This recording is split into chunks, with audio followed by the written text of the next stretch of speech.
قربانی بہت زیادہ مہنگی ہو گئی ہے، قربانی ہم نہیں کر سکتے۔ نوجوانوں کی طرف سے اس سال یہ ایک نیا اعتراض اٹھایا جا رہا ہے۔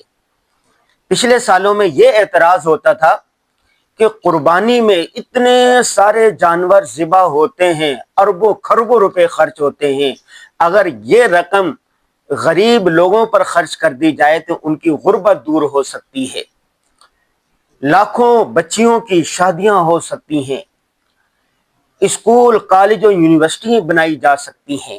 اور یہ والا اعتراض جو ہے یہ بہت سارے پڑھے لکھے دانشور بھی کرتے آ رہے تھے، اور اس سال یہ ایک نیا اعتراض ہو گیا، جی جانور تو بہت زیادہ مہنگے ہو گئے ہیں، بکرا 40,000 50,000 کا آ رہا ہے، ایک ہلکے سے ہلکا بکرا، اور اسی طرح جو گائے کا حصہ ہے وہ 25,000 30,000 میں۔ ان کو سوچنا چاہیے 6 لاکھ کا آئی فون لے لیتے ہیں، اور 50,000 سے لاکھ تک کا ہر بچے، خواتین، مرد کے پاس، بوڑھے کے پاس، غریب سے غریب آدمی کے پاس بھی اتنے کا موبائل ہے، لیکن قربانی جی بہت مہنگی ہو گئی ہے۔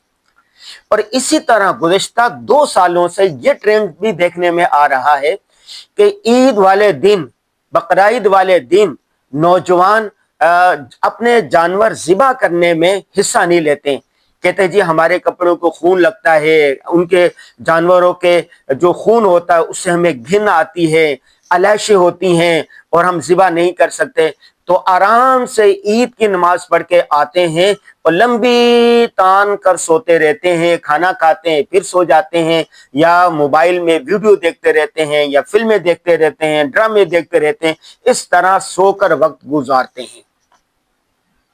یہ جو 3 اعتراضات میں نے بتائے ہیں، ان تینوں کی کوئی حقیقت نہیں۔ پہلی بات یہ ہے کہ قربانی کا حکم اللہ تبارک و تعالیٰ نے قرآن پاک میں دیا ہے۔ میں آپ کے سامنے صرف 2 آیتیں پڑھتا ہوں۔ ایک آیت ہے قل ان صلاتی و نسکی و محیای و مماتی للہ رب العالمین، نسکی قربانی کا ذکر ہے، اور دوسری آیت سورہ کوثر میں ہے فصلی لربک وانحر، نماز پڑھیں اور قربانی کریں۔ اسی طرح رسول اللہ صلی اللہ علیہ وسلم کی بے شمار احادیث کے اندر قربانی کا ذکر ہے، یہ میں لکھ کر لے کر آیا ہوں ساری احادیث مبارکہ۔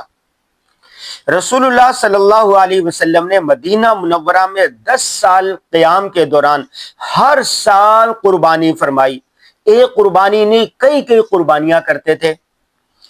صحابہ کرام رضی اللہ تعالی علیہم اجمعین، تمام صحابہ کرام قربانی کرتے رہے، تابعین قربانی کرتے رہے، تبع تابعین قربانی کرتے رہے، ائمہ مجتہدین قربانی کرتے رہے، اسلاف اور ہمارے اکابر۔ غرض پوری امت کا توارث اور متواتر اور مستقل عمل قربانی کرنے کا رہا ہے۔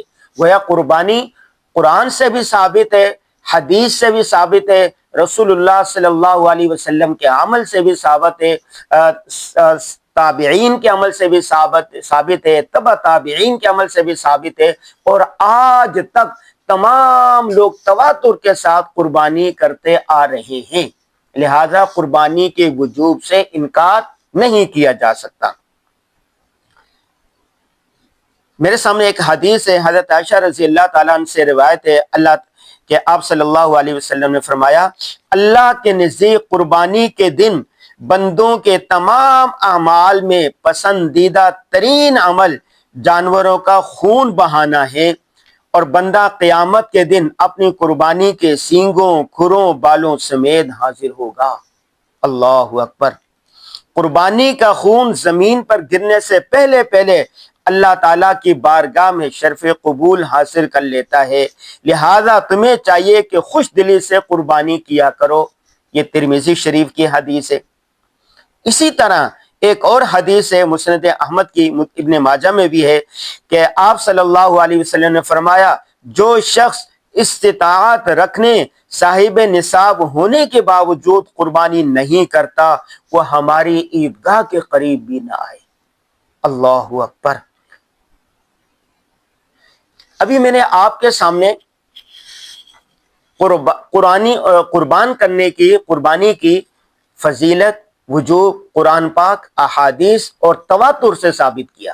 دوسری بات جو لوگ کہتے ہیں کہ جی جانور بہت مہنگا ہو گیا، اس کی کوئی حقیقت نہیں ہے۔ بازاروں میں چلے جائیں، ہر چیز مہنگی ہو گئی ہے، ہر چیز مہنگی ہے۔ موبائل جس کی ہر آدمی کو ضرورت نہیں، ایرے غیرہ نتو خیرہ کے ہاتھ میں بھی اتنا مہنگا موبائل ہوتا ہے، تو 25,000 خرچ کرنا کون سا مہنگا ہے؟ 30,000 خرچ کرنا، وہ بھی سال میں ایک مرتبہ۔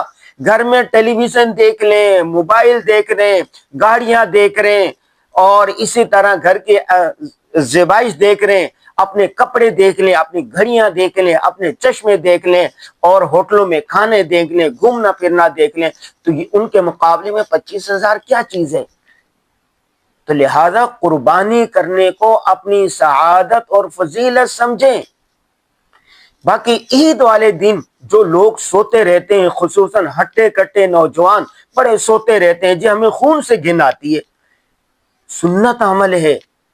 حدیث پاک جیسے میں نے آپ کے سامنے سنائی کہ قیامت کے دن جانور سینگوں کے ساتھ، کھروں کے ساتھ یہ حاضر ہوگا اللہ کے دربار میں، اور آپ کو ہر عمل پر ثواب ملے گا۔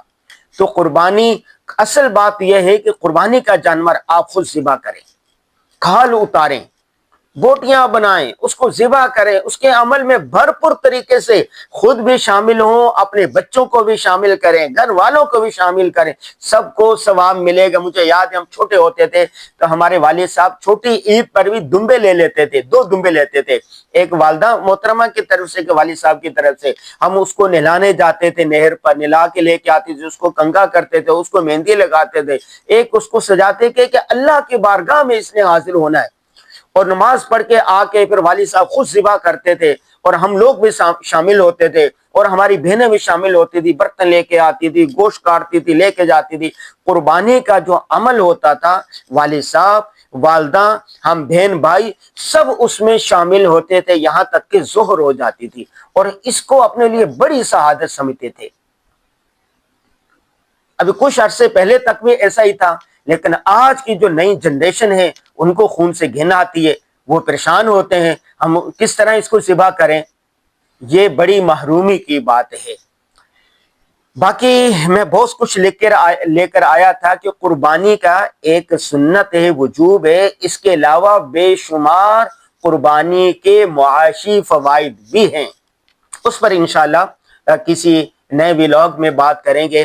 میرا کیمرہ مین اشارہ کر رہا ہے کہ ٹائم ہو گیا ہے، 5 منٹ سے زیادہ ویڈیو لمبی نہیں ہونی چاہیے۔ میں اس کو بار بار کہتا ہوں کہ دین سمجھنے کے لیے تم لوگ کہتے ہو کہ 5 منٹ 2 منٹ میں بات سمجھا لو، لیکن جب ڈرامہ دیکھنا ہوتا ہے، ارطغرل کئی سیریز پر مشتمل ہے، اور ایک سیریز میں کئی 100 قسطیں ہیں، اور ایک قسط جو ہے وہ 2 3 گھنٹے کی ہے، وہاں نہیں تھکتے آپ لوگ۔ ڈرامہ دیکھتے ہیں وہ نہیں تھکتے، فلمیں دیکھتے نہیں تھکتے، گپ شپ کرتے نہیں تھکتے، ڈھابے پہ بیٹھے چائے پینے لگتے 6 گھنٹے گزار دیتے ہیں، وہاں نہیں تھکتے۔ لیکن جب دین سیکھنا ہوتا ہے، اللہ رسول کی بات ہوتی ہے، اس وقت یہ 1 منٹ کے اندر پورے دین کا خلاصہ ہمیں بتا دیں، تو یہ رویہ اچھا نہیں ہے۔ ہم مسلمان ہیں، ہمیں چاہیے کہ ہر بات سیکھ کر اس پر عمل کریں۔ فَاسْأَلُوا أَهْلَ الذِّكْرِ إِن كُنتُمْ لَا تَعْلَمُونَ، اگر تمہارے پاس معلومات نہیں ہے، علم نہیں ہے، تو اہل علم سے سیکھ لو۔ آج کل علم سیکھنے کا ایک بڑا ذریعہ یہ مختلف ویڈیوز بھی ہیں، تو لہذا علماء کرام کی ویڈیوز کو آپ بڑے غور سے اور وقت نکال کے اہتمام سے دیکھا کریں اور سنا کریں۔